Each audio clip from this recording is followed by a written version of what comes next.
Este é o programa OAB na TV, programa da 12ª Subseção da Ordem dos Advogados do Brasil, de Ribeirão Preto, que abrange os municípios de Jardinópolis, Ribeirão Preto, Cravinhos, Serrana, São Simão e Santa Rosa de Viterbo. O OAB na TV tem sempre o apoio cultural do Centro Universitário Unicep. Vocês já perceberam que hoje eu estou começando o programa, cadê o titular? Hoje o titular vai ser entrevistado também. Nós vamos fazer aqui uma dupla, uma tabelinha, justamente porque nós integramos a Comissão da Verdade, que é o tema do programa de hoje. Eduardo Martins, tudo bem? Tudo bem, Zaidan? Tudo em paz. Aliás, você poderia dizer para a gente essa ideia da Comissão da Verdade, não é? Parece que a 12ª Subseção da OAB é a primeira subseção do interior do Estado a contar com esta comissão. Como é que nasceu essa ideia? Talvez a maioria dos colegas não saibam como que surgiu a ideia de se colocar a Comissão da Verdade aqui em Ribeirão Preto e também com essa prioridade. Não é? Zaidan, a OAB de São Paulo, né, a Seccional Paulista, ela tinha ideia de duas cidades do interior, para começar, Santos e Ribeirão, porque são as duas cidades que mais têm um histórico de resistência, né, nesse período. E o presidente da OAB de Ribeirão, o Dr. Domingos Stocco, numa visita oficial a São Paulo, né, foi sugerido a ele que a questão da Comissão da Verdade. Então, voltando, ele me ligou e eu falei para ele que eu achava que era uma excelente ideia, né, e sugeri de imediato o nome do Dr. Félix Sabino para ser o presidente dessa comissão. E o Dr. Domingos, que não tem o hábito de deixar o bonde passar na frente dele, se o bonde passar ele pula, né? Falou, então vamos montar? Eu falei, vamos montar. E aí já começamos a pensar nos nomes, o Dr. Félix imediatamente aceitou, e aí logo surgiu o nome do Dr. Anderson Poverel dos Direitos Humanos, porque a comissão tem tudo a ver, né, com direitos humanos, não teria sentido sem ter os direitos humanos. Logo veio também a baila o nome do jornalista Saulo Gomes, né, e na sequência veio o seu, até porque aí nós descobrimos que além de jornalista, você também é advogado. Então... eu estou afiliado à OAB ininterruptamente desde 1974, só que profissionalmente eu segui a trilha jornalística. E foi uma grata surpresa para a gente. Aí eu queria te perguntar, Zaidan, assim, o primeiro depoimento nosso foi o do Dr. Said. Uhum. Ele foi preso em 69, ele era o presidente da OAB na época, junto naquele episódio da Mari Maurina, do Vanderlei Castro. Você já era jornalista aqui em Ribeirão? Que lembrança que você tem desses fatos? Sim, eu já era jornalista, aliás, desde 61 eu já trabalhava, desde os 15 anos de idade. E nessa época em Ribeirão Preto eu era correspondente regional do Estadão. O Estadão mantinha uma rede enorme de correspondentes e Ribeirão Preto cobria toda a região sul de Minas e tudo mais. Quando estourou a prisão da Frente Armada de Libertação Nacional, onde foram presos todos aqueles nomes que a gente já conhece, não é? Madre Maurina, Vanderlei Castro, Mário Lorenzato, etc., não é? A notícia foi dada pelos órgãos de repressão, porque a gente não tinha acesso. Então o Estadão me ligou e falou, olha, vai sair, foram presos tal. E ao mesmo tempo, o Diário de Notícias, tendo à frente na época o padre Angélico Sândalo Bernardino, né, e fez frente, com o apoio do arcebispo Dom Frei Felício César da Cunha Vasconcelos, aquela situação em que prenderam uma madre, não é? O arcebispo excomungou 2 delegados, o Dr. Renato e o Dr. Lamano, né? Depois foi reconsiderado, mas a situação era de confronto real. Mas vocês jornalistas puderam ter acesso? Então, eu chego lá. O Diário de Notícias acabava, a gente se baseava, não, diretamente impossível, né? E quando a madre foi presa, ela ficou aqui, depois já foi levada para Cravinhos, e aí o Diário de Notícias começou a publicar que a madre estava incomunicável, né? E aí os órgãos da repressão decidiram chamar a imprensa para dizer, não, eles estão tendo isso, mostraram lá todo o berro, as armas, bombas, etc., dizendo que, olha, eles podem receber visita, tal, numa forma de contestar. E ficou aquela guerra psicológica entre a igreja e os órgãos de repressão. E isso foi em 1969, não é? Na verdade, esse incidente, Eduardo, ele veio assim, na sequência de um clima de tensão que desde 64 já havia se instalado na cidade, né? Na minha área de imprensa, eu cheguei aqui em 67, né? A força ainda era das emissoras de rádio, não existia emissora de televisão, não existia nada. E os jornais da capital, e tinha os dois grandes jornais locais, na época era o Diário de Três, Diário de Notícias, tinha o Diário da Manhã, na verdade nós tínhamos 4, e a Cidade, né? 2 fechados. Em 64, consta, eu não estava aqui, os dois jornais foram fechados por uns tempos, o Diário da Manhã e o Diário de Notícias.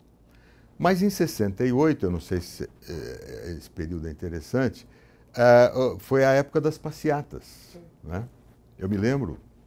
E teve passeata em Ribeirão? Teve passeatas, o pessoal da USP fazia muito passeata, aquelas passeatas relâmpago, eles se concentravam ali em frente ao Pinguim e faziam uma manifestação, tal, de repente vinha a repressão, eles saíam correndo.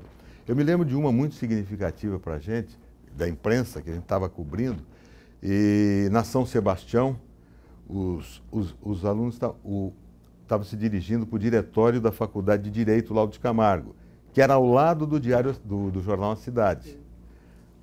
E estavam dirigindo para lá, e aí a PM veio com cães pastores, né, os soldados numa mão o cachorro, na outra aquele cacetete, né? E a gente ali no meio, tentando cobrir e tal. Eu me lembro até de um episódio. E a gente acabou se escondendo, porque eles vieram por cima da gente. O Orestes Lopes de Camelo abriu a porta do jornal Cidade. A gente entrou lá para se defender da polícia, né? E o Júlio... Porque não queria nem saber se vocês eram jornalistas. Né? Não, eles sabiam. Mas o Júlio Chiavenato estava fotografando ostensivamente, né? E no dia seguinte o jornal A Diário me publica a seguinte manchete. Nós estávamos em 68, mas não tinha ainda o AI-5, certo. A coisa estava quase lá. Né? Era a ditadura envergonhada. Os cães estão na rua, com a foto de um cachorro, com um cara do guarda em cima. Foi uma confusão danada, né? O Marcelino Romano Machado, dono do jornal, teve que ir na 5ª circunscrição do Serviço Militar, prestar esclarecimentos ao coronel, que era o novo poderoso da época, aí, do Charmilot, né?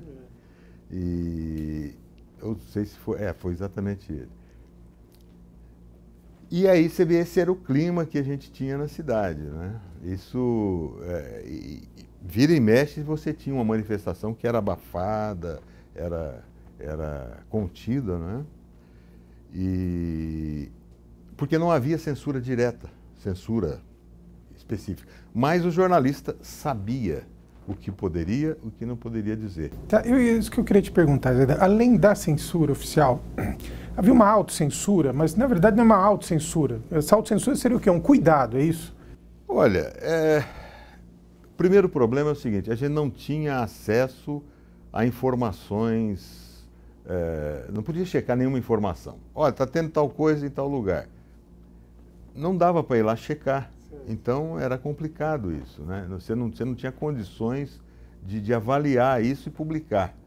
E você sabia que se publicar, mesmo tendo certeza, já era complicado, imagina publicar sem ter certeza. Você passou pela experiência de ter um censor na redação? Não, aqui não existia isso. Eu me lembro, no 1970, se não me engano, eu continuava correspondendo do Estadão, e fui assessor de imprensa do Duarte Nogueira, pai, prefeito, 3 meses, mas depois não vi que não dava certo, são atribuições que se chocam, né? O Estadão é uma coisa, assessoria e tal, mas durante esse tempo houve uma ameaça de bomba na prefeitura, né? É pela primeira vez que eu estou falando isso, me liga o Renato Ribeiro Soares, doutor Renato, que eu já conhecia de longa data, e falou, olha... Eusaidan, é o seguinte, você precisa dizer para ninguém publicar que houve ameaça de bomba na prefeitura. Primeiro que é só o pessoal da prefeitura que estava sabendo, né? Eu fiquei muito constrangido, me senti muito mal. Cheguei no Diário de Notícias, fui conversar com o padre Angélico, tentei contar para ele, eu vi que ficou aquele mal-estar, aí eu não falei com mais ninguém, não havia bomba nenhuma, ele estava com medo, o delegado, que houvesse um pânico, aquela coisa. Você sentiu o clima da época, como é que era, né? Mas teve jornal fechado em Ribeirão, Zaidan? Olha, eu não me lembro de jornal fechado. Deve ter tido, eu não sei se a palavra do Divo Marino chegou a fechar, mas eu não chequei isso. Eu não estava, foi antes de eu chegar aqui, né? Eduardo, uma curiosidade uma preocupação, na verdade, é mais do que uma curiosidade. Os advogados da nova geração, né, de hoje, que não viveram, como outras profissões também, naquela época, principalmente o advogado, você, por exemplo, né, que nasceu em 68, né, como que você lê essa história do Said, presidente da OAB sendo preso, né, a falta de habeas corpus, como é que você via, como é que vocês interpretam isso? Dá para ter a real dimensão do problema? Olha, a minha geração, né, ela já se formou em direito sobre a égide da Constituição de 88, né, Zaidan, que é um clima de liberdade total, né? Então, para a gente é muito difícil imaginar mesmo, né, quer dizer, as coisas que o Said contou, quer dizer, em 64 ele foi preso sem saber por quê, foi solto sem saber por quê. Imagina que foi porque ele era advogado de trabalhista, né, defendendo trabalhadores. Em 69, aquela situação também de não ser... e a questão que impressiona, quer dizer, você obtinha um habeas corpus e nem você não conseguia cumprir, né? Você ia lá e a autoridade militar simplesmente falava, não vou cumprir, né? Então, acho que o depoimento do Said, do Dr. Lapenta também, né, que foi sequestrado praticamente, para a nossa geração é importante, né? Porque eu fico um pouco assustado quando eu vejo em rede social a gente pedindo a volta dos militares, né? Achando que a volta dos militares é a solução para as mazelas que está tendo aí de corrupção. Então eu acho que é muito importante, né, esse registro que nós estamos fazendo e eu espero que todo mundo realmente, nós vamos disponibilizar para que todo mundo veja, para que todo mundo tenha uma real dimensão, né, do que foi ser advogado naquele tempo, né? Hoje em dia, a gente costuma ver reclamação do excesso de habeas corpus, né? Puxa, mas habeas corpus e tal. É que as pessoas não têm ideia do que é um Estado de direito sem habeas corpus. Exatamente. Não é? Quantas injustiças são cometidas, né? Quantas liberdades são privadas, por quê? Sem esse instrumento de apoio, né? E outra coisa que chama atenção também, né, a gente analisando os processos da época, a gente está começando a escarafunchar nisso, né, Zaidan, é assim, as acusações, você era acusado de atos de subversão. O que é atos de subversão? Quer dizer, não havia definição, né? Então a função do advogado para defender, né, esses acusados de crime era uma atitude de heroísmo mesmo, porque praticamente você tinha que adivinhar qual era a acusação, né? São todas acusações genéricas. Na verdade, eram perseguições políticas, né, disfarçadas de processo judicial. A análise que a gente tem feito aí do que a gente tem visto, pelo menos dos depoimentos que nós colhemos até agora, para mim, nada mais do que isso. O que me impressionou bastante é ter visto na história, por exemplo, os advogados que defenderam presos políticos, né, tiveram que se adaptar à Lei de Segurança Nacional para defender os réus, usando a própria legislação de exceção e que, por sorte, entre aspas, né, dos réus, às vezes nem a ditadura não seguia as próprias leis. E era onde eles não tinham como não deixar de conceder algumas coisas. Mas olha que situação, né? Por exemplo, delito de opinião. Você ser processado, ser chamado de criminoso porque você tem uma opinião diferente do outro. É um absurdo, né? Bom, mas nós vamos dar aqui uma pequena pausa, vamos fazer um pequeno intervalo. Nós voltamos já já com o AB na TV.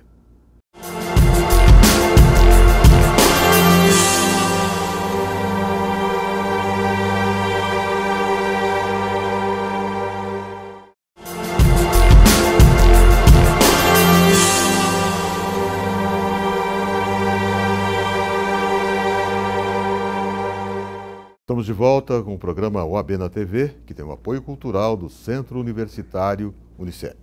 Eduardo, você escreveu na página do OAB que o processo da Madre Maurina é uma verdadeira subversão do direito. Exatamente Como é que você fundamenta essa ideia?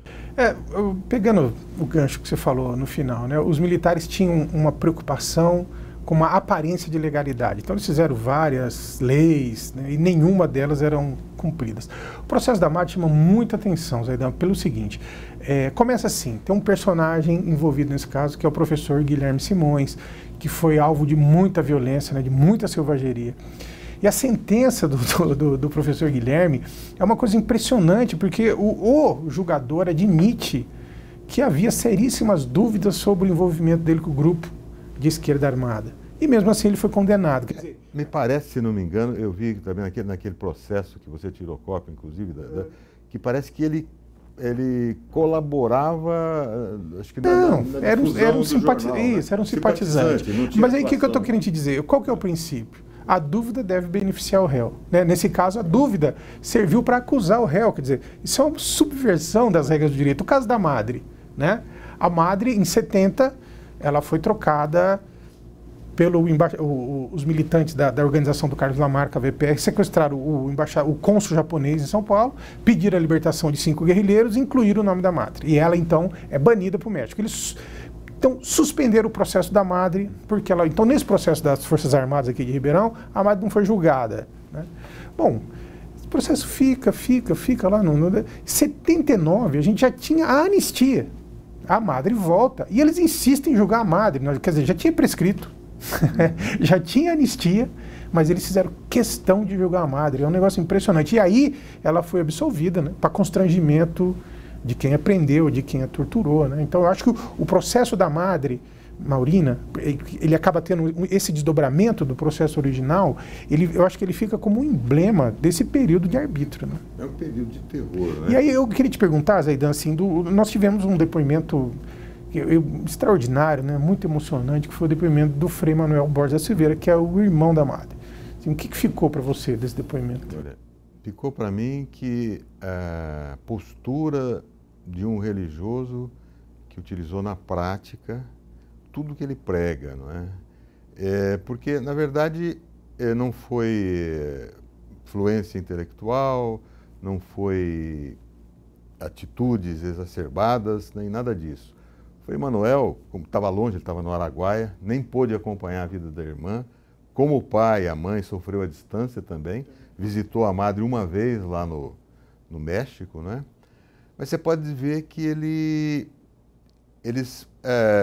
a família, impressionante, eles sentiram esse impacto dessa violência, né, que não atingiu não só a irmã, mas todos eles, e mostrou que esse tipo de ditadura, esse tipo de procedimento acaba marcando gerações, não é? Não fica só numa pessoa da família. Então, você vê, a Madre não foi julgada, mas a Madre foi punida terrivelmente em todos os sentidos, a família foi punida, isso sem processo, sem nada. A leitura da carta que ela escreveu para o ministro Buzzard foi um negócio...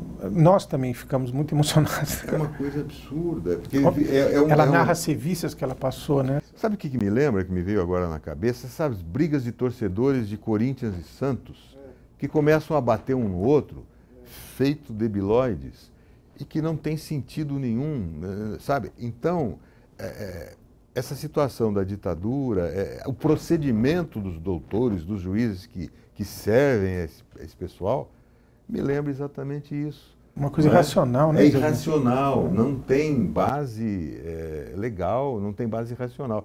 É contra tudo que a civilização vem tentando, né, implantar ao longo do tempo, né? As conquistas... O que ele disse para mim depois, né? A gente estava voltando para Uberaba, ele falou que foi importante romper o silêncio sobre isso, né?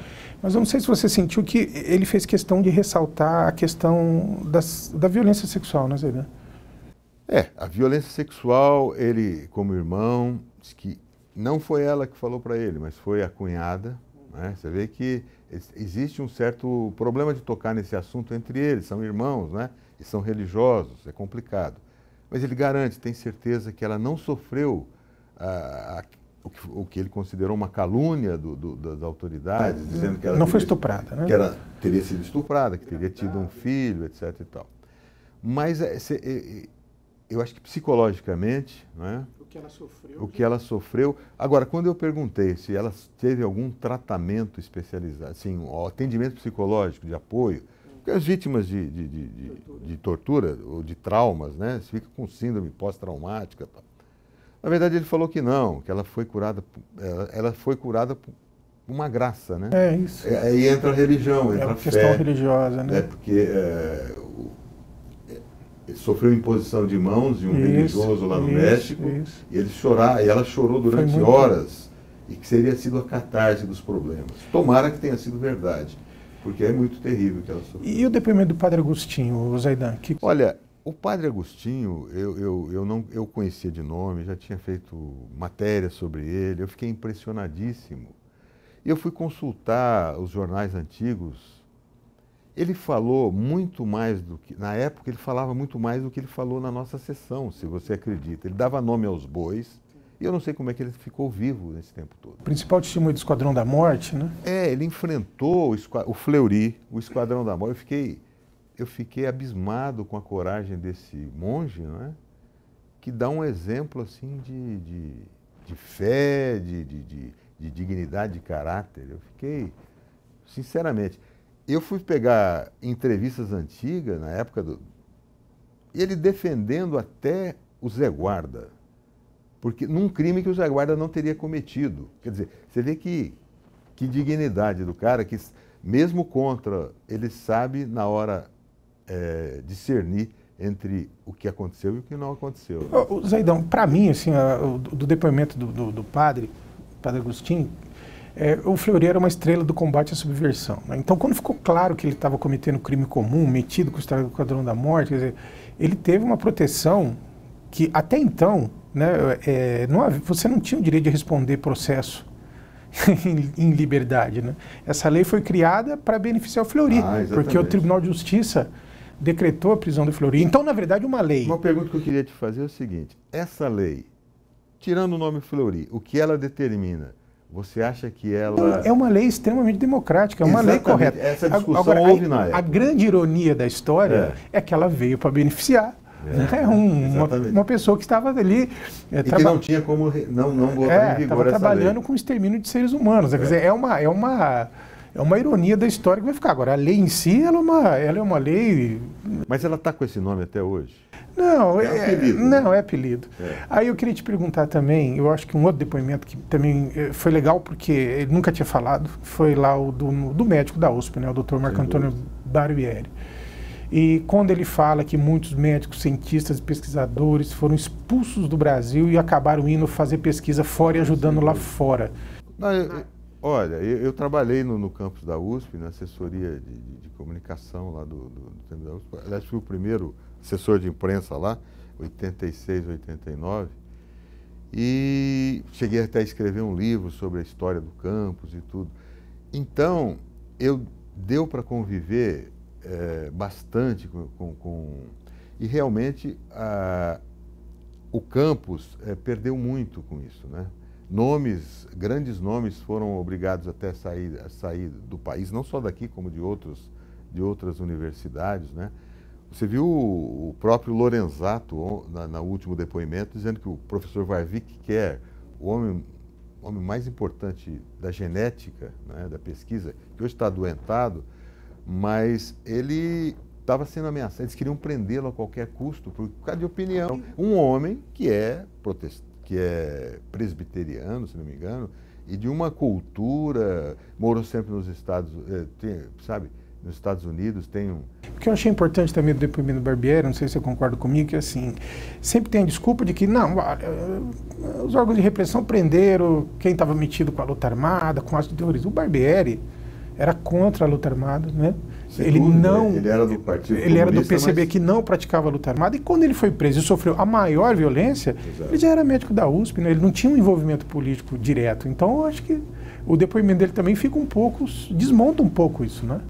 Sem dúvida. Eu acho que o depoimento do Barbieri realçou, inclusive, a atuação, principalmente do Sérgio Aroca, né? Nosso grande sanitarista, criador do SUS, né, do grupo que fez o SUS, e da atuação deles, e que eles, de uma coerência, né, desde o curso secundário, depois eles fizeram a faculdade de medicina, né, o fato deles terem trazido para Ribeirão Preto o Centro Popular de Cultura, né, que marcou e influenciou a vida de muita gente. Agora eu queria te fazer uma pergunta. O depoimento do doutor Luiz Roberto Lapenta também, para mim, foi muito marcante, né? E ele foi praticamente sequestrado mesmo, né? Vocês da imprensa, né, vocês tinham essa noção que os agentes da Operação Bandeirantes, a famosa OBAN, eles agiam aqui em Ribeirão? Olha, havia essa informação? Ou... Não oficialmente, havia boatos. Por exemplo, no depoimento que nós tivemos do Lorenzato, que ele falou que o capitão Casilo, que era comandante dos bombeiros, pegava uma arma, apontava e depois simulava um fuzilamento. Isso a gente ouvia falar, mas não havia quem falasse, quem comprovasse. E não tinha como entrevistar esse pessoal. Primeiro estavam presos, depois, se falasse qualquer coisa, não ia ter espaço. Então eu acho que, quando me convidaram para a Comissão da Verdade, eu achei que seria o espaço ideal, como disse o Féres, né? Não para ser um depósito de ódio, de rancor. Pelo contrário, é um espaço para você preservar e recuperar o que aconteceu com pessoas de diversas áreas, né? Diante de um Estado arbitrário, né? Eu acho que é importantíssimo. Isso vai fazer parte dos livros das futuras gerações, das atuais e das futuras, né? Então, eu acho que esse trabalho é importante nesse sentido. Agora, o depoimento do Mário Lorenzato foi muito emocionante e muito, né? Eu acho que nós da comissão ficamos assim também impactados. Mas não vai ficar para você assim como um registro vivo da sequela da violência, quer dizer, tanto tempo depois. O que você sentiu nesse depoimento, Saída? A frase que me impressionou bastante foi ele dizer assim, olha, essas imagens não se apagam jamais. Então, eu não sei se existe uma terapia específica para isso, né? Mas isso aí foi marcada como fogo, né? A ferro e fogo. Quer dizer, está no inconsciente mais profundo da pessoa. E isso acaba afetando, existem estudos mostrando isso, afetando órgãos, vísceras. Então existe a memória física disso. Não é nem uma memória emotiva, mas ela acaba entranhando nas células, né? E isso aí mostra o quanto as ações das pessoas têm consequência, para o lado bom ou para o lado ruim. E essa situação do Mário Lorenzato, né, reforça a necessidade de pessoas que passaram por esse tipo de problema, né, receberem um apoio institucional de alguma forma, né, justamente para tentar compensar de alguma forma essas consequências. Superar, né? Eu acho que fica como um emblema, né? E a consciência que a gente tem que ter, acho que sempre contra a violência, né? Contra a violação dos direitos humanos. Bom, Zaidão, eu queria te agradecer não só a presença no nosso programa. Hoje eu não cometeria a ousadia de entrevistar você. Muito obrigado por ter aceitado participar da nossa Comissão da Verdade. Para nós tem sido uma honra contar com a tua experiência de jornalista. Muito obrigado, Zaidão. Eu é que agradeço, eu tenho aprendido bastante com todos vocês, em grupo e individualmente, e também pelo fato de estar tendo acesso a depoimentos de vida e históricos, né, e poder colaborar de alguma forma com esse processo para a consolidação da manutenção do Estado Democrático. Esse foi mais um programa da série OAB na TV. Nós voltamos na próxima semana, sempre com o apoio cultural do Centro Universitário Unicep.